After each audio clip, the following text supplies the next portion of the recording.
नमस्कार बच्चों, आप सभी का आपके अपने YouTube चैनल पर बहुत बहुत स्वागत है। आज हम लोग अध्याय 1 वास्तविक संख्याएं यानी कि रियल नंबर्स में पढ़ेंगे। संख्याओं के प्रकार में सबसे पहले हम लोग प्राकृत संख्या, फिर पूर्ण संख्याएं, फिर पूर्णांक के बारे में, फिर हम वास्तविक संख्याओं के बारे में पढ़ेंगे। तो सबसे पहले पढ़ते हैं संख्याओं के प्रकार। तो शुरू करने से पहले कुछ बातों के बारे में हम आपसे कुछ चीज़ों के बारे में बताना चाहते हैं कि जो वास्तविक संख्याएं होती हैं, यानी कि जो संख्याएं होती हैं, उनका गणित में बहुत ही महत्वपूर्ण योगदान होता है। तो जो गणित का जो संख्याओं का जो समुच्चय आर होता है, तो सब जिसमें वास्तविक संख्याओं को निरूपण करने के सबसे महत्वपूर्ण विधि को बताया गया है, जिसकी खोज जो है इटालियन गणितज्ञ पियानो ने की थी। उनके अनुसार जो वास्तविक संख्याएं हैं, उनके आधार पर उनका परिचय देखा जाए तो सबसे छोटी प्राकृत संख्या यानी एक सबसे छोटी प्राकृत संख्या होती है। इसके आधार पर किसी भी प्राकृत संख्या में एक प्लस करने पर यानी कि एक और जोड़ देने पर अगली प्राकृत संख्या प्राप्त की जा सकती है। इसी तरह जो कि अगली प्राकृत संख्या को प्राप्त करने के लिए m+1 का प्रयोग करते हैं। तो सबसे पहले हम पढ़ते हैं संख्याओं के प्रकार।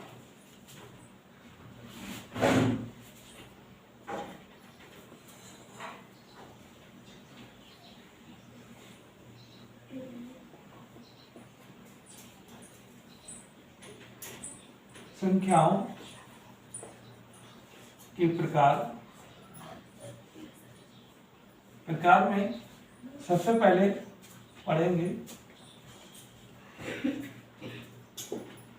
प्राकृत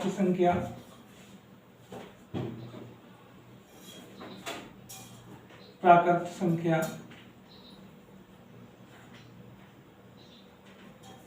यानी कि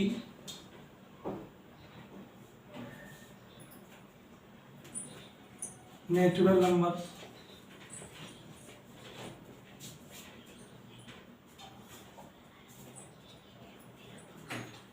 क्या होती हैं प्राकृतिक संख्याएं? तो देखिए, संख्याएं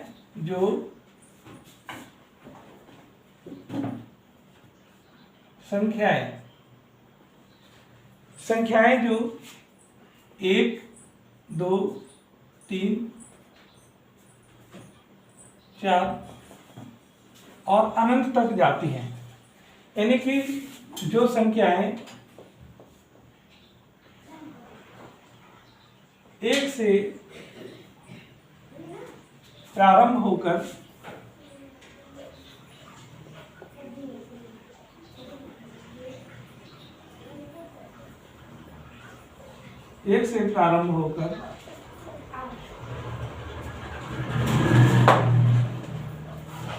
अनंत तक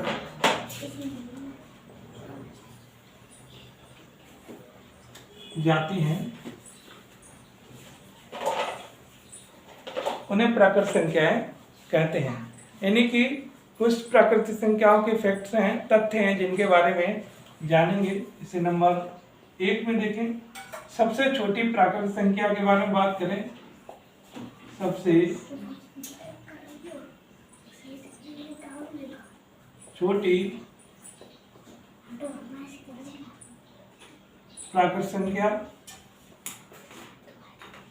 1, यानी सबसे छोटी प्राकृत संख्या 1 होती है।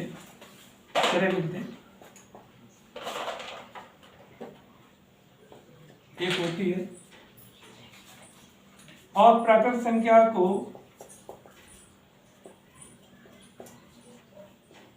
वास्तविक संख्याओं में किसे प्राकृतिक संख्या को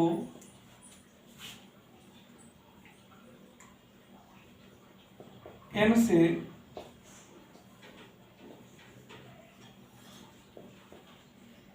प्रदर्शित करते हैं। n for natural number.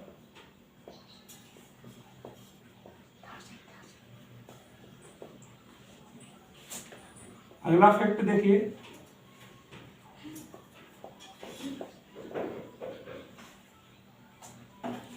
अगला देखते हैं किस तरह। फैक्ट नंबर 3, प्रत्येक प्राकृत संख्या में एक जोड़ देने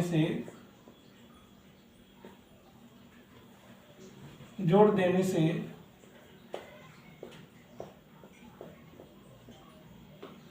अगली प्राकृत संख्या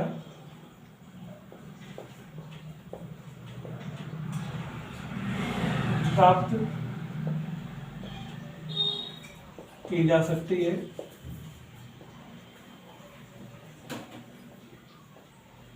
फैक्ट नंबर 4 क्या कहता है कि प्रत्येक प्राकृत किन्हीं दो प्राकृत संख्याओं के मध्य यानी लगातार या हम कहें क्रमागत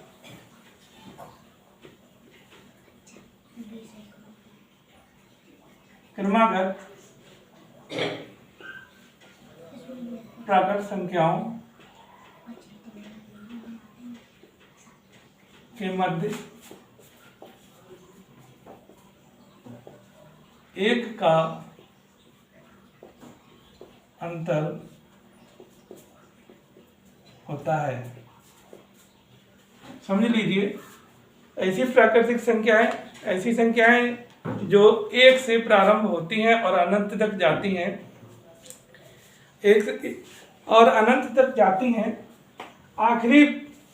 सबसे आखिरी प्राकृतिक संख्या ज्ञात करनी हो तो एक फैक्ट ये भी होता है कि हम यानी कि आखिरी प्राकृतिक संख्या ज्ञात नहीं कर सकते हैं। आखिरी प्राकृतिक संख्या ज्ञात नहीं की जा सकती है।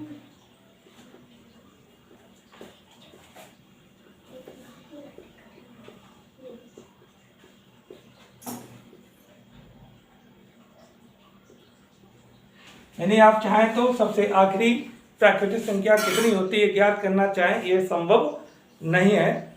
सबसे छोटी प्राकृतिक संख्या 1 होती है। किसी भी प्राकृतिक संख्या में 1 प्लस यानी 1 जोड़ देने से अगली प्राकृतिक संख्या प्राप्त हो जाती है। किन्हीं दो क्रमागत प्राकृतिक संख्याओं के बीच जो है दूरी या कहें अंतर जो होता है वो 1 का होता है। इस तरह हमने प्राकृतिक संख्याओं के बारे में जाना। अब हम बात करते हैं, ये हमारी प्राकृतिक संख्या। अब हम बात करते हैं नंबर 2, पूर्ण संख्या है।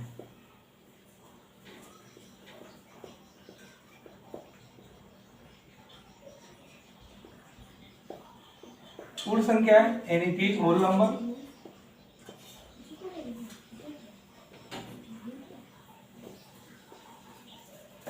होल नंबर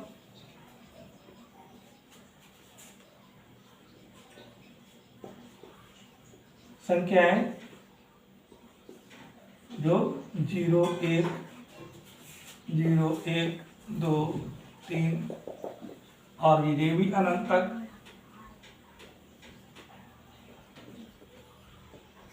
संख्याएं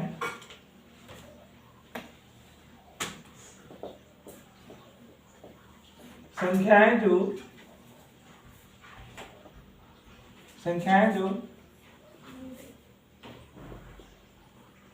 0 से प्रारंभ होकर अनंत तक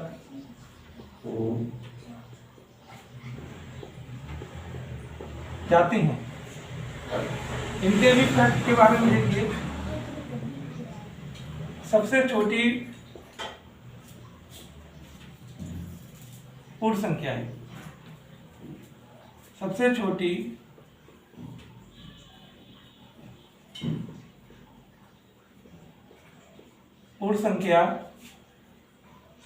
पूर्ण संख्या 0 होती है।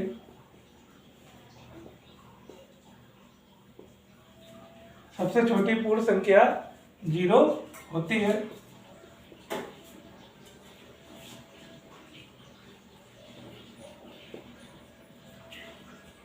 आखिरी पूर्ण संख्या ज्ञात नहीं की जा सकती है, इसमें भी वही अंतर।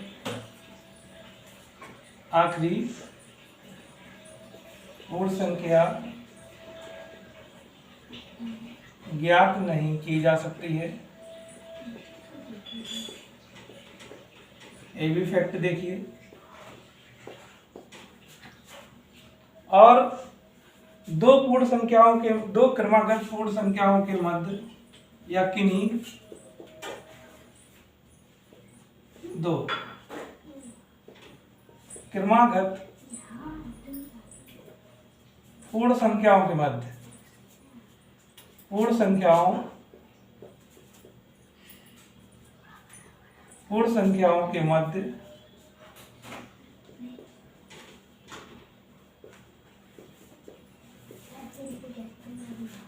पूर्ण संख्याओं के मध्य एक का अंतर होता है, यानी कि बीच घटाने पर एक का अंतर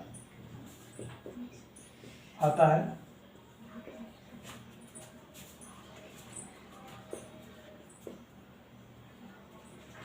पूर्ण संख्याओं को W से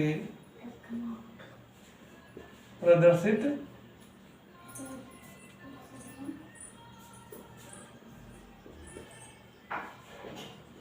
करते हैं।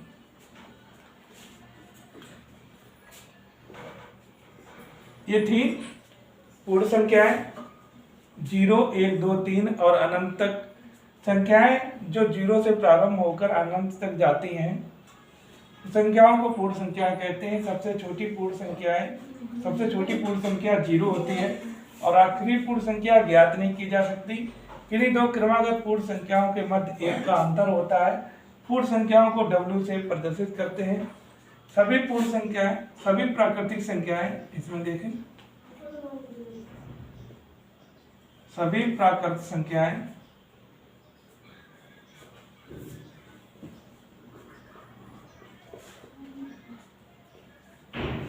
पूर्ण संख्याएं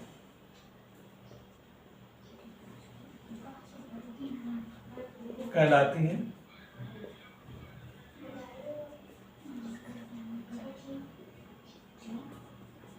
देख लीजिए, यानी कि सभी प्राकृतिक, जितनी भी प्राकृतिक संख्याएं हैं वो पूर्ण संख्याओं के अंतर्गत आती हैं, लेकिन सभी पूर्ण संख्याएं प्राकृतिक संख्याओं के अंतर्गत नहीं आती हैं, क्योंकि प्राकृतिक संख्याओं में 0 नहीं होता है और पूर्ण संख्याओं में 0 होता है। और 1, 2, 3 से स्टार्ट होती है, तो 1, 2, 3 से स्टार्ट होने वाली जगह शुरू 1 से स्टार्ट होती है, तो इसमें से 1 से स्टार्ट होती है, लेकिन ये 0 से स्टार्ट होती है, लेकिन यहाँ 1 से स्टार्ट होती है। तो ऐसे में क्या होता है कि जितनी भी प्राकृतिक संख्याएं हैं वो इस पूर्ण संख्याओं में आ जाती हैं, लेकिन सभी पूर्ण संख्याएं प्राकृतिक संख्याएं नहीं होती हैं। प्रश्न में पूछता है कि क्या सभी पूर्ण संख्याएं प्राकृतिक संख्याएं होती हैं, क्या सभी प्राकृतिक संख्याएं पूर्ण संख्याएं होती हैं। तो इस तरह प्रश्न पूछे जाते हैं कि बताइए सभी पूर्ण संख्याएं प्राकृतिक संख्याएं होती हैं, तो आपका प्रश्न क्या, आपका उत्तर क्या रहेगा? हाँ, होती हैं। क्या सभी प्राकृतिक संख्याएं पूर्ण संख्याएं होती हैं? तो आपका उत्तर रहेगा नहीं होती हैं, क्योंकि इसमें 0 नहीं होता है। ठीक है बच्चों, अब हम इसके बाद बात करते हैं नंबर 3, पूर्णांक की।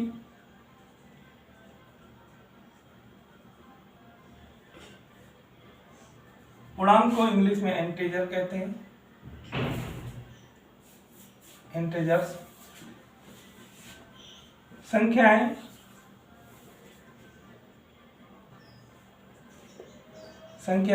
देखें,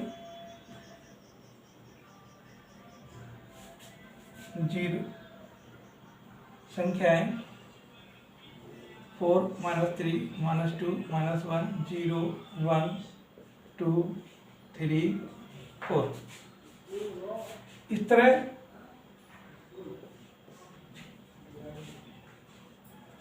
संख्याएं जो धनात्मक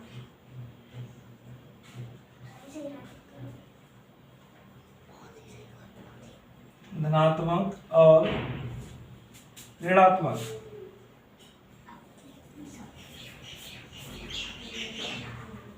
यानी निगेटिव और पॉजिटिव।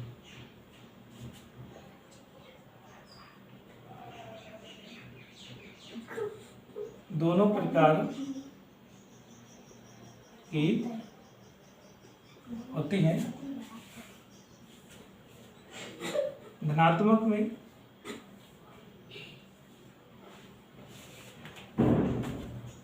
सेकेंड, यानी कि पूर्णांक में निगेटिव और पॉजिटिव, यानी कि धनात्मक संख्याएं और ऋणात्मक संख्याएं, दोनों प्रकार की संख्याएं आती हैं और इंटीजर को जेड से प्रदर्शित करते हैं। देखिए, पूर्णांक को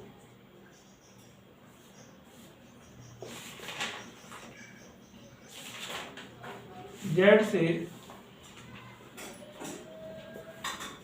प्रदर्शित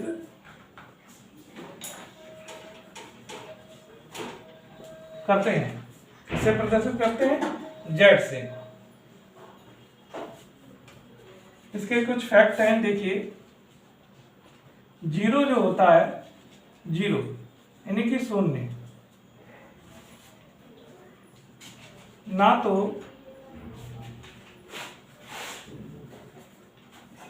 धनात्मक और ना ही ऋणात्मक पूर्णांक में आता है। यानी कि जो जीरो होता है वो ना ऋणात्मक में और ना ही धनात्मक में आता है। इस तरह हमने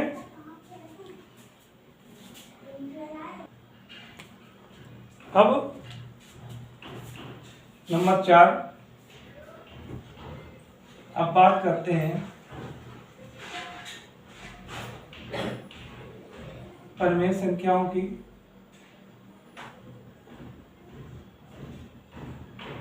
परिमेय संख्याएं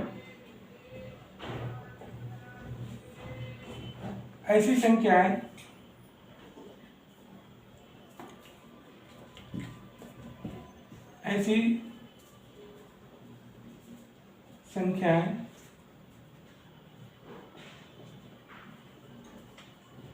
जिन्हें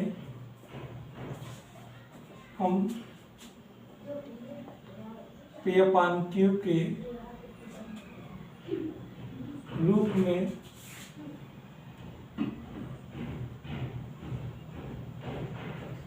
रूप में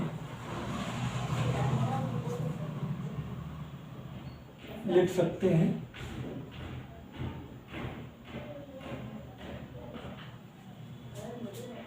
यानी कि ऐसी संख्याएं जिन्हें हम P/Q के रूप में लिख सकते हैं जहां पर Q कभी जीरो नहीं होगा। यानी कि डिनोमिनेटर में कभी भी Q जो है वो कभी जीरो नहीं आएगा। जीरो रखा जाएगा तो उसे हम परिमेय संख्या नहीं कहेंगे। जहां पर Q बराबर नहीं होगा जीरो के, यानी कि Q कभी जीरो मतलब शून्य नहीं होगा।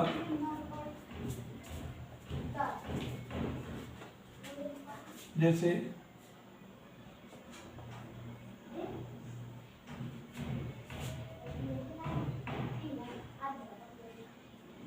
0, 1, 2, 3, -4, -3, -2, √4, 0.75। यहाँ पर ये सभी संख्याएं हैं 0, 1, 2, 3, ये पॉजिटिव में है। इधर देखा जाए ये जो है ये नेगेटिव में है, ये अंडर रूट में है और ये डेसिमल में है। यानी ऐसी सभी संख्याएं जिन्हें हम p/q के रूप में लिख सकते हैं। 0 इन सभी संख्याओं के नीचे हम 1 को, इसमें भी हम 1 डिनोमिनेटर में 1 रख सकते हैं। ये √4 है, तो √ से हम बाहर स्क्वायर रूट में इसको हम √ से बाहर करेंगे तो 2 आ जाएगा। तो इस तरह ये भी एक परिमेय संख्या हो जाएगी। इसको डेसिमल से हम फ्रैक्शन में, जो डेसिमल है इसे फ्रैक्शन में भिन्न में बदल लेंगे तो ये भी परिमेय संख्या के रूप में आ जाएंगी।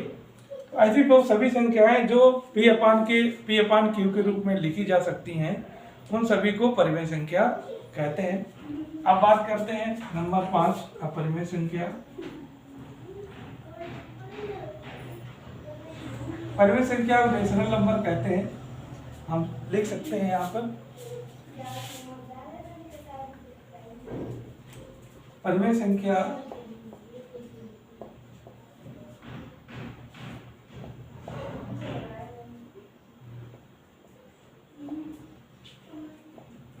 को इंग्लिश में रेशनल नंबर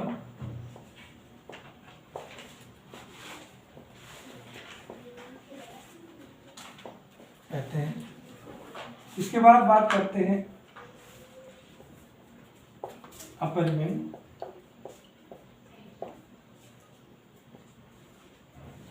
अपरिमेय संख्या, अपरिमेय संख्याएं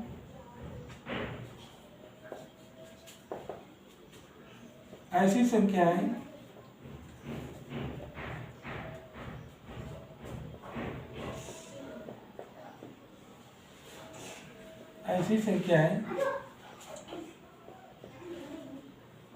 जिन्हें p/q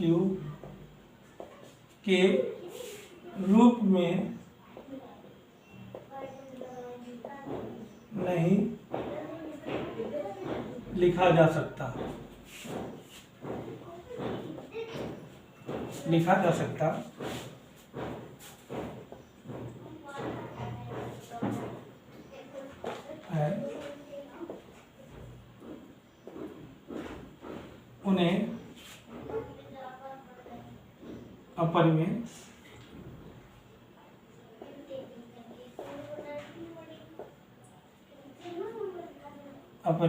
है,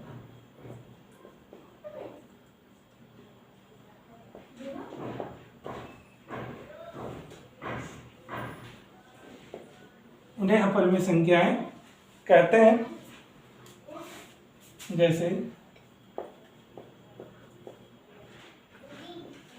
√2 है,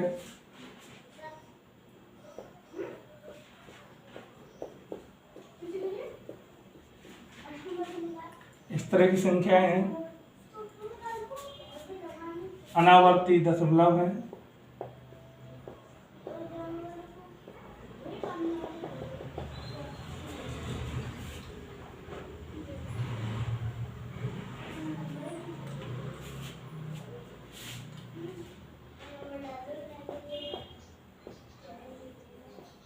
इनको इरेशनल नंबर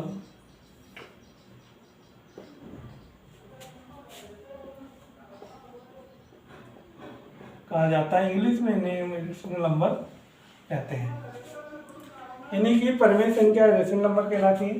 तो ऐसी संख्या जिन्हें हम p/q के रूप में लिख सकते हैं वो सभी परिमेय संख्या कहलाती हैं, जिसमें आप पॉजिटिव के नंबर हैं, ये निगेटिव के हैं, ये √ में है और ये डेसिमल में। ये सभी संख्याओं को हम फ्रैक्शन के रूप में लिख सकते हैं, यानी परिमेय संख्या के रूप में लिख सकते हैं। और अपरिमेय संख्याएं ऐसी संख्याएं होती हैं जिन्हें p/q के रूप में नहीं लिखा जा सकता, यानी जिन्हें ऐसी संख्याओं को अपरिमेय संख्याएं कहते हैं। जैसे √2 है, इसको हम अगर √ से बाहर लाएं तो ये इनफाइनाइट मतलब होता है, अनंत तक चला जाता है इसका रूट।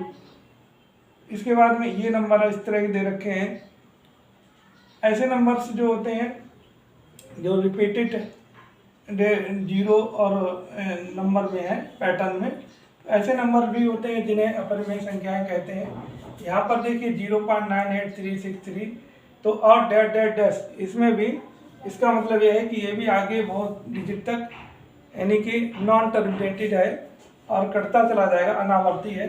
तो ऐसे में ये सभी संख्याओं को हम P अपान Q के रूप में नहीं लिख सकते हैं, ठीक है। तो ये सभी संख्याएं अपरिमेय संख्याएं कहलाती हैं। इसे इंग्लिश में इरेशनल नंबर भी कहा जाता है। अब बात करते हैं वास्तविक संख्या।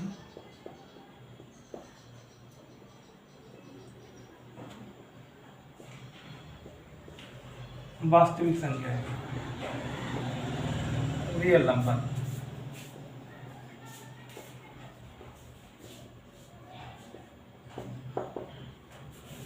यानी कि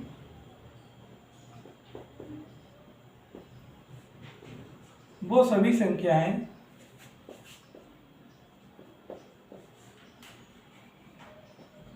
जो परिमेय या अपरिमेय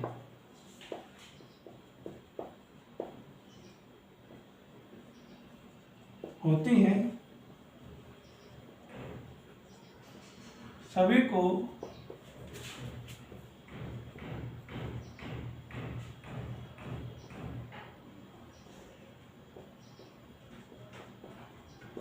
वास्तविक संख्याओं